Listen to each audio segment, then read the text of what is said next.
Welcome to the NitWits, a weekly roundtable discussion on the Penn State Nittany Lions, now in its 27th season.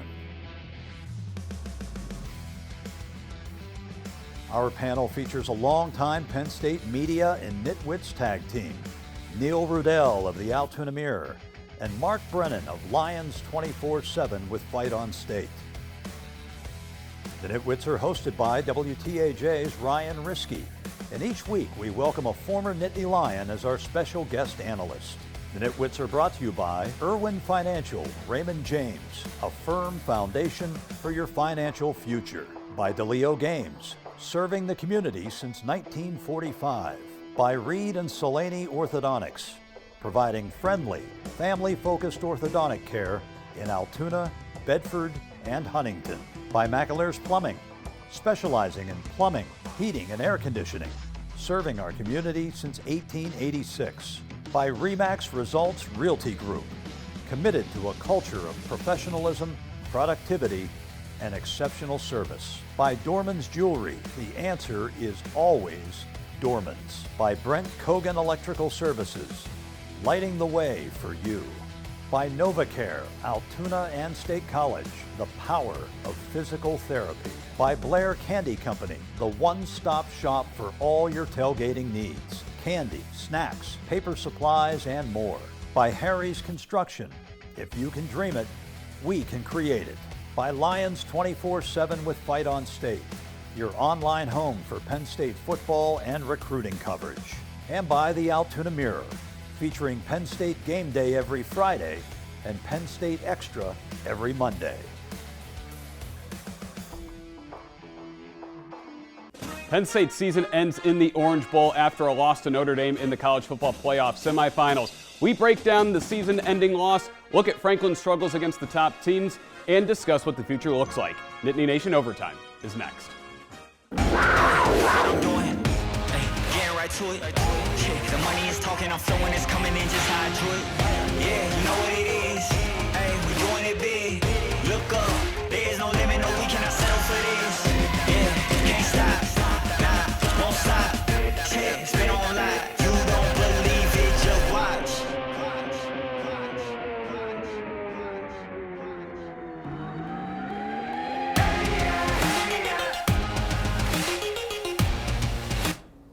Welcome into another edition of Nittany Nation Overtime. I'm your host, Ryan Riskey. I'm joined by the NitWits, Mark Brennan, Neil Rudell, and former Nittany Lion Keith Gooden Conlon. Guys, it was a great season. Penn State fought to the very end and came up just a little short. Yeah, that's the way to put it, Ryan. It was a memorable run in the first 12-team college football playoff, but unfortunately, it's the same ending. It's the same ending in the biggest moments, and just kind of a regrettable finish against a team that was beatable. And I think Penn State was right there, and that's what they're going to have to overcome somehow going forward, whether it's Ohio State or Oregon this year or the Notre Dame game.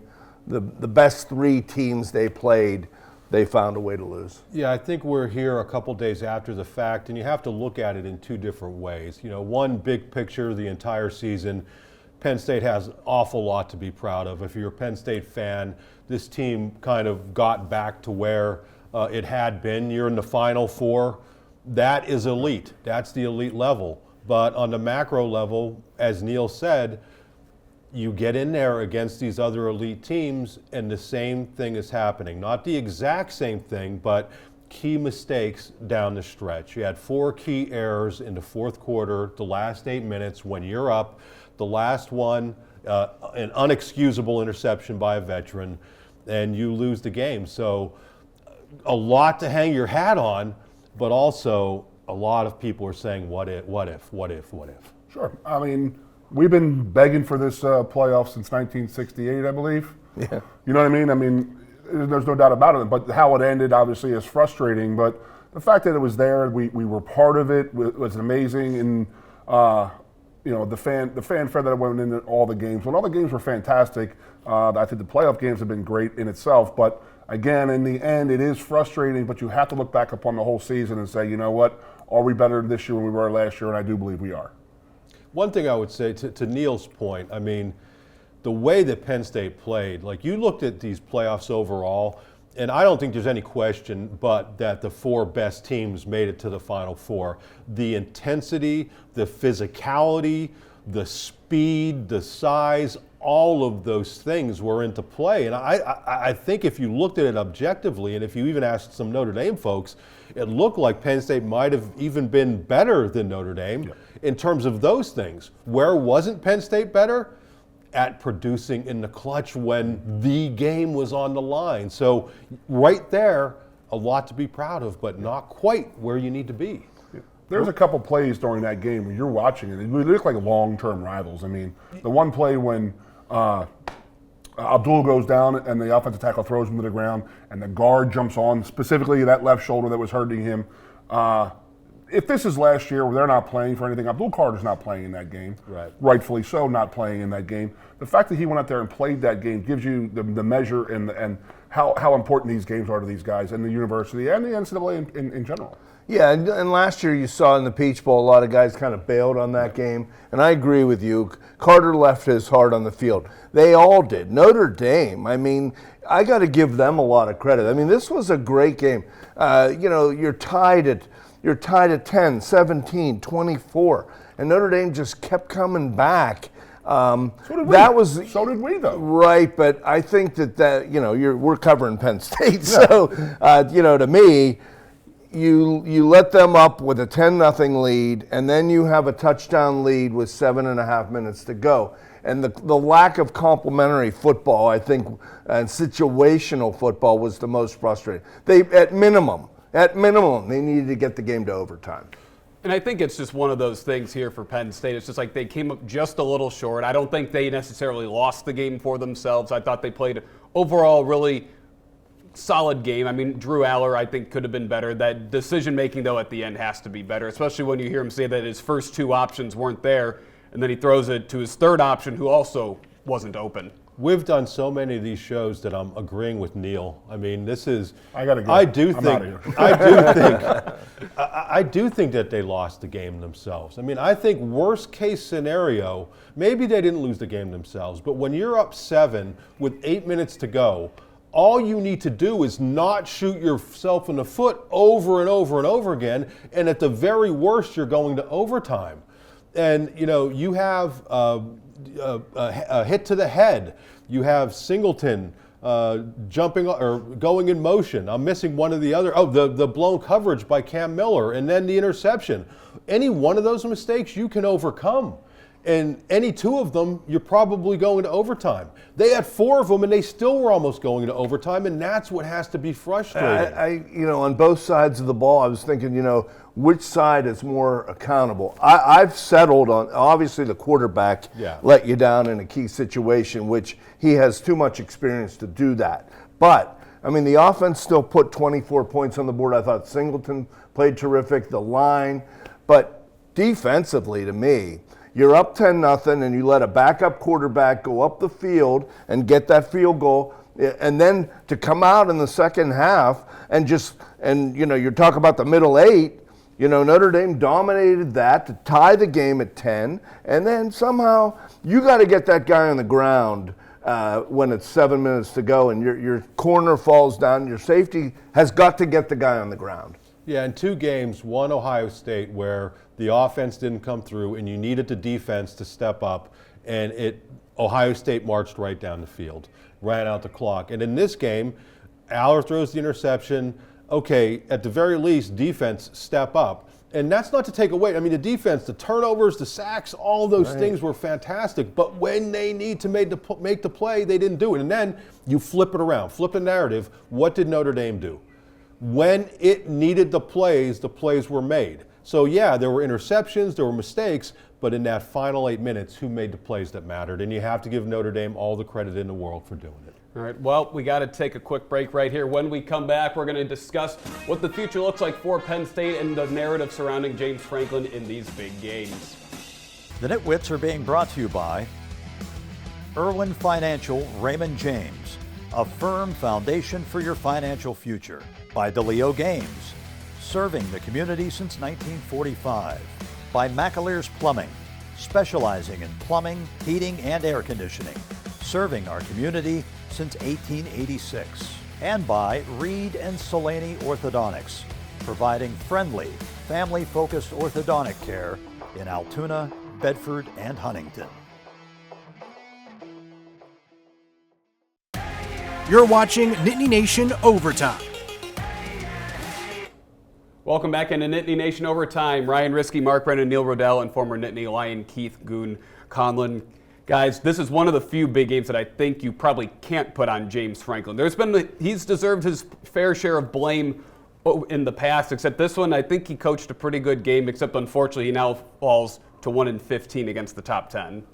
Which is really brutal. I mean, Joe was only 14 and 33 against the top 5. So that's a very high bar. We've talked about this before, and it came out of the chute. Joe was only, I think, 2-12. Then he went 9-4 in the 80s, which was really incredible. And then from then on, it was kind of downhill. But James has to eventually get over this. They'll be going to Ohio State next year. I don't know where Oregon will be ranked when they come in. I don't blame James. Didn't go out and tell him, hey, throw it over the middle across your body.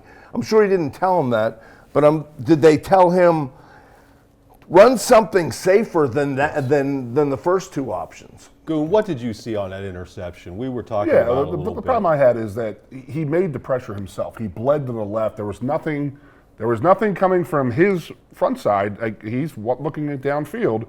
He sees nothing because we were pass blocking spectacularly. He bled to the left, and the 3 technique just fell off. The guard was, you can't see where the quarterback is. You have your imaginary, your little hole back there, and the quarterback's there, and the pocket's right there, and he just bled right into that pressure. And when he faded to the left, he took the hit here, he threw across his body, which is rule 1 in quarterbacking. You don't throw across your body. At that point in the game, throw the ball away. The issue I have is first down and 10. Boom, we ran 13 yards. That's right. Got a timeout, clock stop, let's go. Do it again, see where we're going to go with it. Let's not get what in that game made anybody think that, okay, our wide receivers are going to, let's press these guys. Let's get Drew out there throwing to these wide receivers. They did nothing during that, literally nothing during the game that said, okay, let's go run a 2-minute drill. Tyler Warren and the other tight ends were fantastic. Our running backs were fantastic. It came down to playmaking on the outside. The whole season pretty much did. Yeah, on that play, at that point, Penn State had 3 targets to wide receivers in the game and no catches.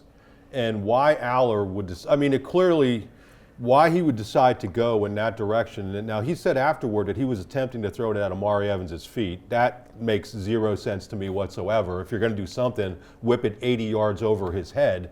But at the end of the day, the Penn State wide receivers ended up with more tackles, 2, than they did catches, 0.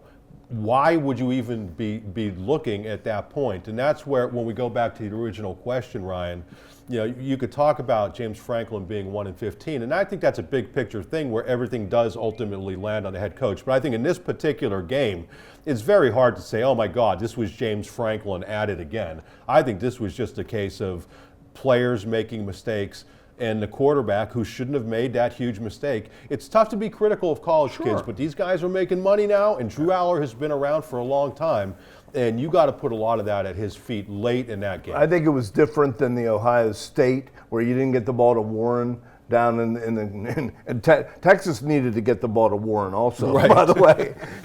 And the same with Oregon, where they kind of rushed up the field. Kodolnicki said they needed a chunk play. They kind of didn't. They had 2 minutes and timeouts against Oregon. So again, it's just the common denominator, as you say. It does fall to the head coach, and But I don't think in this case people walked away and should say, well, it's James. No, James is the problem. As you said, guys were making, and Drew usually does a much better job at taking care of the ball. It's a 50% passer the last 4 games, though. So yeah, Drew did not play well.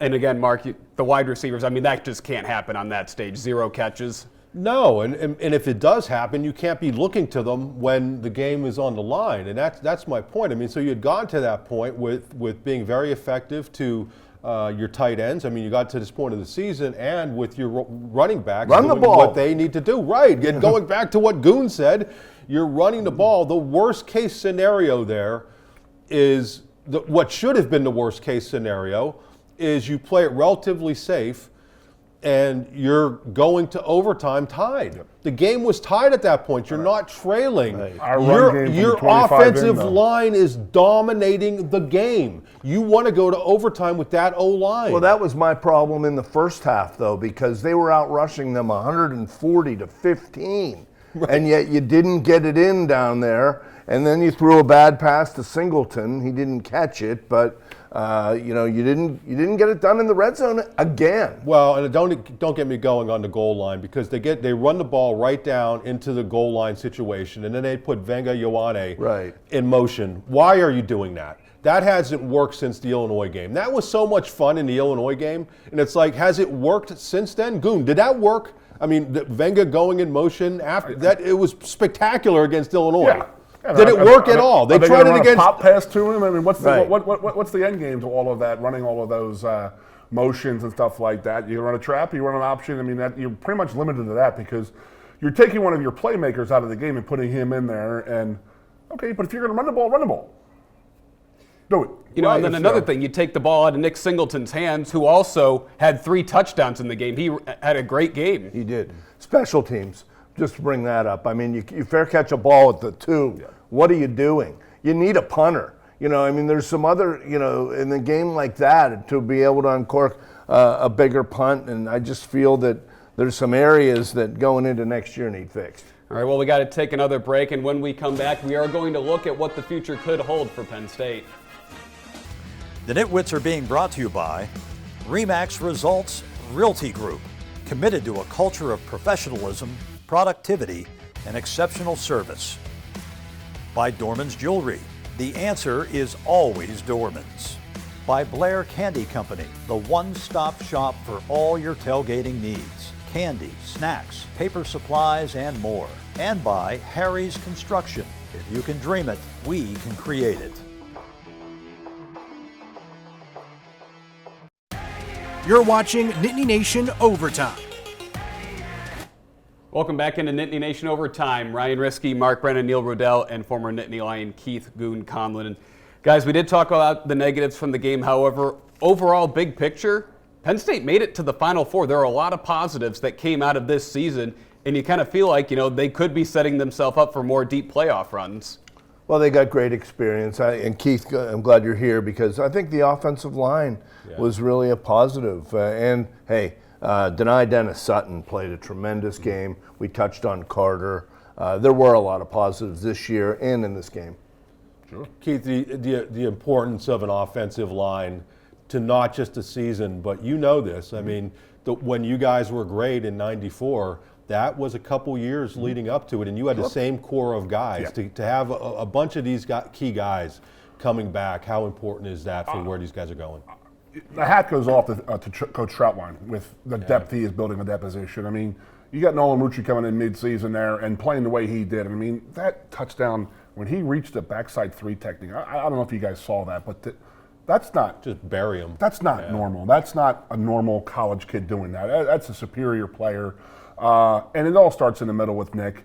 Nick is such a good leader. Nick Dawkins is such a good leader, and those guys listen to him. He is the heart. Like, we had Bucky Greeley as our heart, and he kept us all grounded, got us up when we needed to be up, kept us down when we needed to come down a little bit. But the tackle play has been outstanding. The guard play is going to get better. But the depth that we've built at the offensive line position, and we have dominated it at times in those playoffs. There were times this year where we did get dominated, like an Ohio State game, but we never got. It always felt like, talking to the guys, was they always felt like they won another shot at Ohio State because they felt like they could beat them up. And that's what really hurts about losing to Notre Dame this past week. But the hat is off to all those guys up front. And then, you got Tyler Warren out there. I mean, there's a guy who's just like Kyle Brady, just setting the edge, just destroying people. And that room is full. Right. And that's the good thing. Offensively, I mean, the one glaring issue is obviously wide receiver that they got to do. So they've already done some things in the transfer portal. We'll see if they do anything else. But quarterback, they're in a good shape. Running back, whatever these guys decide, there's so much depth there. Tight end, that's a loaded position. And then over on defense, Their secondary is really good, was really good this year, outside of a couple breakdowns here and there. To hear that Zane Durant's coming back to kind of fuel that D-line, I think they could bolster things a little bit at linebacker. But overall, the talent level in this program, really good this year. The depth was great. Wide receiver, an area that they have to address, but the level of talent across the board was really good this year, and I think is set up for years to come. Yeah, and you found a kicker. Barker was about 15 of 18, so that'll give you some stability coming back there. So, yeah, hey, you know, when you're sitting here within a field goal of playing for the national championship, there's a lot of positives, and hopefully they can continue to climb and get over that hump. But the reality is, if people aren't negative, and nobody's more negative about what happened in that game than the coaching staff and the players, right? Yep. If they're not, then they're not learning from their mistakes. But I do think we have to acknowledge that overall, tremendous season for Penn State with so many positives overall. You know, and I don't think there's many people that thought they would be getting to the Final Four. They made it to the Big Ten championship game. I think a lot of people wrote them off after that loss to Ohio State because you assumed they'd be playing Oregon. Penn State got there. As we said, a lot of great exposure, great experience, and we saw them go on a long playoff run. Yeah, and that'll be something to learn from because they had a negotiable road this year, and I think that's what made it a little harder to swallow in the end because they didn't have to play Tennessee and Ohio State right away. But the other thing, now a lot of the players in the program have been through this. And that's not only the guys who are already in the program, but the mid-year enrollees, being able to join them for the 2 bowl trips. They now have guys who have been to more bowls than Goon brought this up, than classes. They actually were to 2 bowls. I said it was more guys have been to more bowls before they even took a class than a lot of guys for their entire career. But you know, they've been through this whole process, knowing what it takes to prepare week after week after week when you get into week 13, 14, 15, and 16, and there's something to be said for that. You know, and then that was also uncharted territory. Nobody had ever played this many games. You know, Penn State played 16 games this year. And the thing is, even though they lost, they were not ill-prepared. I mean, they were prepared for everyone. They were physically able to do what they needed to do. Face it, there were teams that we saw in the postseason who were not ready. And Penn State, to its credit, even though it dropped a tight game late, was ready and was prepared, and I think is going to be better for it moving forward. We've been begging for it, like I said, since the 60s. I mean, we've been wanting this playoff system for how long? I mean, think about past couple of years. We lose to Ohio State midseason. We're not in the playoffs. It's not going to happen. It wasn't going to happen because the way that the season shook out and some upsets and this and that. We did get in the playoff, thank God. We would have gotten in the playoffs because we would have been 4 probably, right? Right. But, I mean, the way we ended, I mean, if people are talking like, oh, Coach Franklin needs to make the playoffs and this and that, the Final Four and all that, and we did that. And then we had a nice little taste of it. And the taste was very good, but it left a very bad taste in our mouths. And there's no one that has a worse taste in their mouth than the coaches and the players in this team. I mean, and it's just going to fuel these guys for next season. Yeah, I mean, it was a very exciting season. It was a fun ride for all of us. Anyways, we have to take one final break, and when we come back, we crown our Nitwit of the Year. The Nitwits are being brought to you by Brent Kogan Electrical Services, lighting the way for you. By NovaCare, Altoona and State College, the power of physical therapy. By Lions 24/7 with Fight On State, your online home for Penn State football and recruiting coverage. And by the Altoona Mirror, featuring Penn State Game Day every Friday and Penn State Extra every Monday. You're watching Nittany Nation Overtime. Well, there was no Nitwit of the Week last week because we all picked Penn State, except that. So now that means I am now a 2-time defending champ for Nitwit of the Year. You are, with help from your friends, you don't even have your 3rd crewmate in there. So he didn't win any this year. If it takes 3 of you to beat us, great. You're so dominant, you guys have smaller footballs. Uh-oh. Hey, I want to run down, thank everybody, but our guest nitwits really helped make the show, been friends of the show, some of the great names of Penn State history, and we're proud of it. Joe Nastasi, Keith Conlon, Steve Smear, Mike Irwin, Bill Const, Chuck Fusina, Tom Bradley, the great Tom Bradley, Massimo Manca, Shane McGregor, a couple new nitwits this year, Al Pola and Landon Tangwell. They did a good job. And our old reliables, Roger Corey, Spider Caldwell, and just a shout out to you, man. We've done 19 shows, 27 years, and this year definitely bled a little long, But it was a lot of fun. Appreciate your efforts in getting down here on Sundays. Yeah, did we mention Mike Irwin? I want to make We sure. did. Okay, I want to make sure Mike's in there. And Yeah. I want to thank all the fans. I mean, we're out there on the road and people say hello. Hey, nice seeing you. Aren't you a nitwit? We actually take a lot of pride in that. So it's been a great run. Been fun doing this for all these years with you guys, and look forward to a lot more. Yeah, this is my second year doing the show. I've had a lot of fun doing it with you guys and being on this journey covering Penn State football. And as Mark said, we thank all of you for watching. You know, we have a lot of fun in doing this show. We also take a lot of pride in trying to do it right and giving you our non-biased coverage of Penn State football. So anyways, that's going to do it for this year. This is our last show. Thank you all again for watching.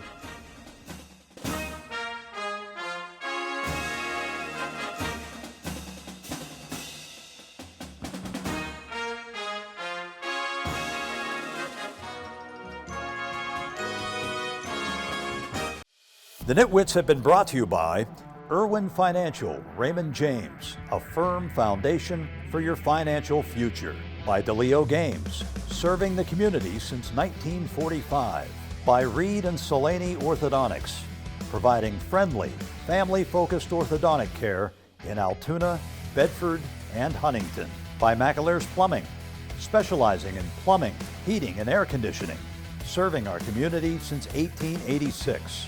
By RE/MAX Results Realty Group, committed to a culture of professionalism, productivity, and exceptional service. By Dorman's Jewelry, the answer is always Dorman's. By Brent Kogan Electrical Services, lighting the way for you. By NovaCare, Altoona and State College, the power of physical therapy. By Blair Candy Company, the one-stop shop for all your tailgating needs. Candy, snacks, paper supplies, and more. By Harry's Construction, if you can dream it, we can create it. By Lions 24/7 with Fight on State, your online home for Penn State football and recruiting coverage. And by the Altoona Mirror, featuring Penn State Game Day every Friday and Penn State Extra every Monday. Thanks for watching